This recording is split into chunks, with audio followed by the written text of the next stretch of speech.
Tainted কি untainted কি আপনার দেখার তো প্রয়োজন নেই। ওটা দেখার জন্য রাজ্য সরকার আছে, কোর্ট আছে, আমরা এভিডেন্স নেব, আমরা কোর্টের কি বলা হয়েছে দেখব। এটা আপনার তো লিস্টের দরকার নেই। আপনি চাকরি করেন, আপনার চাকরিটা আছে কিনা দেখার দরকার, আপনি ঠিকমতো মাইনে পাচ্ছেন কিনা সেটা আপনার দেখার দরকার, অন্যটা আপনার দেখার দরকার নেই।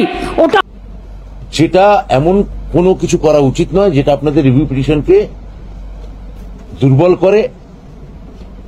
মহামান্য সুপ্রিম কোর্টের যে নির্দেশ তা লঙ্ঘিত হয় এবং সুপ্রিম কোর্ট যে নির্দেশ দিয়েছেন সেই অনুযায়ী কন্টেম্প্ট অফ কোর্ট যাতে আপনাদের না হতে হয় এবং বা আমাদের না হতে হয় তা আপনাদের বজায় রাখতে মনে রাখতে অনুরোধ করছি।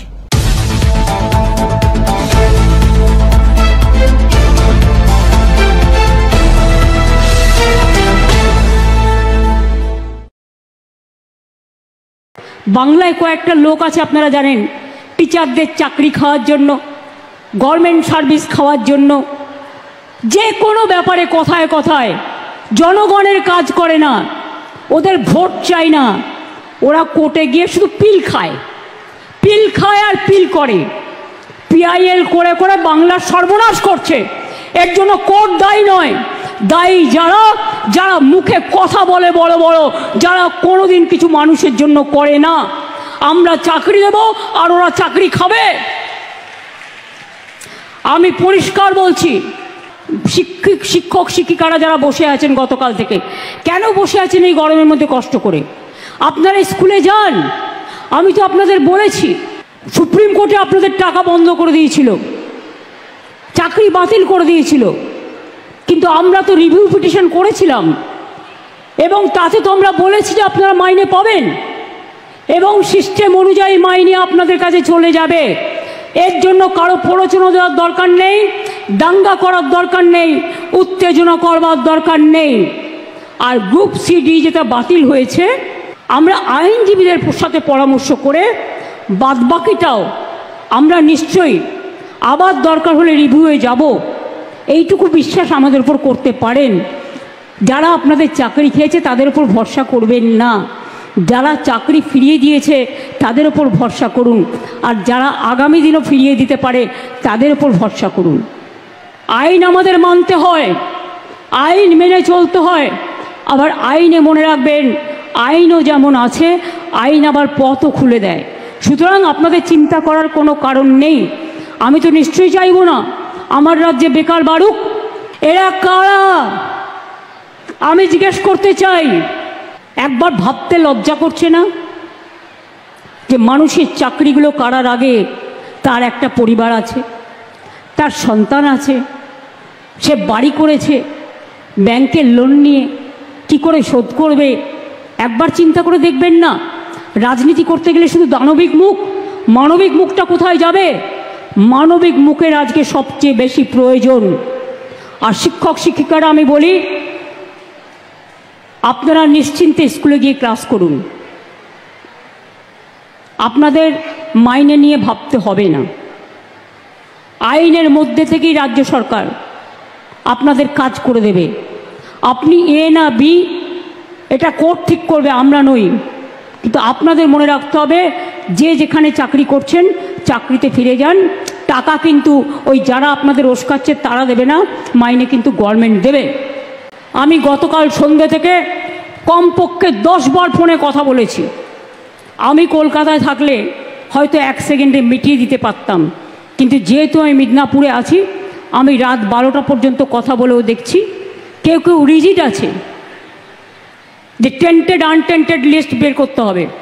আরে আপনার কি যায় আসে? কেন অন্যদের কথায় পা দিচ্ছেন?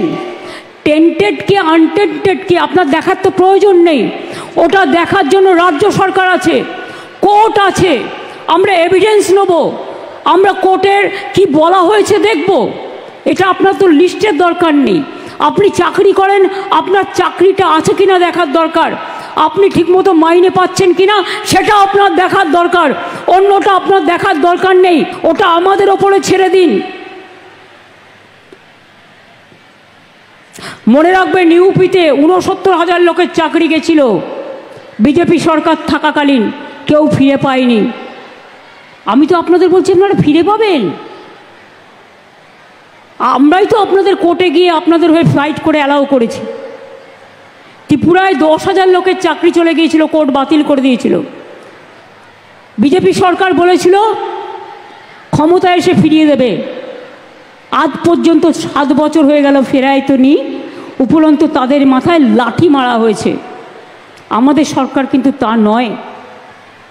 মনে রাখবেন, একটা দাঙ্গা হয়েছে দুঃখজনক, আমরা কেউ দাঙ্গা চাই না। 2টো ওয়ার্ডে ধুলিয়ানে 2টো ওয়ার্ডে হয়েছে, সেটাও বহিরাগতরা কিছু লোককে স্থানীয় সাথে নিয়ে কিভাবে করেছে সে চক্রান্ত ফাঁস আমরা করে দেব। কিন্তু মারা গেছেন যারা, তাদের পরিবারকে আমি কথা দিয়েছি 10 লাখ টাকা করে দেব। তাদের বাচ্চাদের পড়াশুনোর দায়িত্ব আমাদের এমপিরা বলে এসছে, দরকার হলে গভর্নমেন্টও নিতে পারে। তাদের বাড়ি যাদের ভেঙে গেছে, বাংলার বাড়ি হবে। দোকানদারদের ক্ষতি হয়েছে সেটা আমরা সার্ভে করছি। আমি মে মাসের ফার্স্ট উইকে যাব, আমি তখন গিয়ে বাদবাকিটা দেখে করে দিয়ে আসব।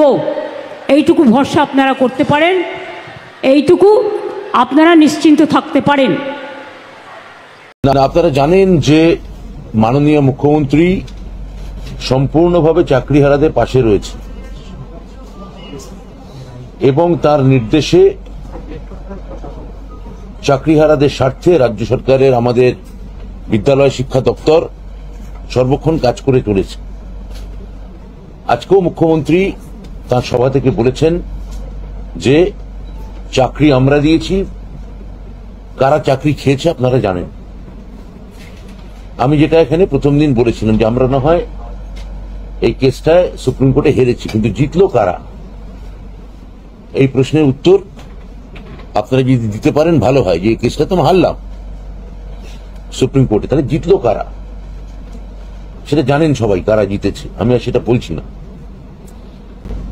এই যে আমরা কাজ করে যাচ্ছি, এটা মাথায় রাখতে হবে। একই সঙ্গে আমরা কিন্তু পুরো প্রক্রিয়াটা মহামান্য ন্যায়ালয় অর্থাৎ সুপ্রিম কোর্টে পুরো বিষয়টা এখনো বিচারাধীন আছে।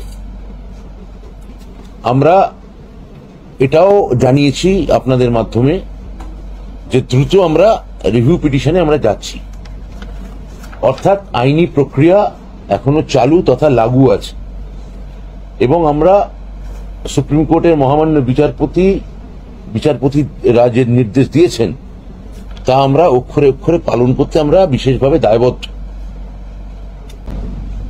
এটাও আমাদের মনে রাখতে হবে যে ওই রায় বেরোনোর পরে আমাদের সরকার, আমাদের বোর্ড, মাধ্যমিক শিক্ষা পর্ষদ এখানে আছেন তার সভাপতি, তাদের সে সাম্প্রতিক আবেদন, তাতে মহামান্য সুপ্রিম কোর্ট আমাদের সরকার, মুখ্যমন্ত্রীর কথায় আমাদের দপ্তর, আমাদের বোর্ড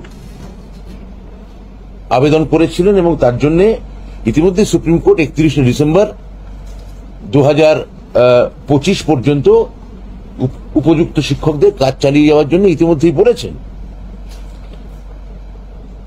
রিভিউ পিটিশনও আমরা করছি, সেটাও আমরা জানিয়েছি।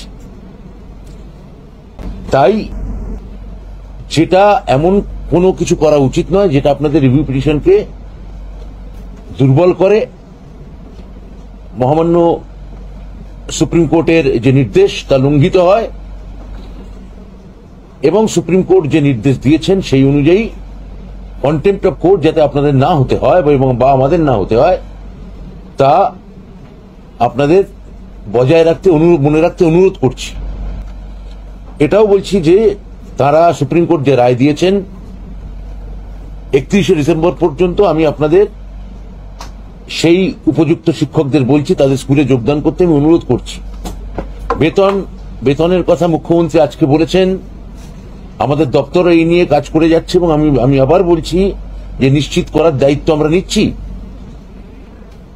এমন কালকেও আমাদের ডিভিশন বেঞ্চে এসএসসির মামলা রয়েছে, তাহলে এমন কাজ এবং আপনাদের জন্যই এসএসসি লড়ছে, তাহলে এসএসসি যাতে কাজ করতে পারে মধ্যশিক্ষা পর্ষদকেও ঘেরাও করে রাখা হয়েছে। মধ্যশিক্ষা পর্ষদ যারা আবেদন করেছিল এবং একমাত্র সরকারই আপনাদের পাশে আছে, এটাও আপনারা খুব ভালো করে জানেন।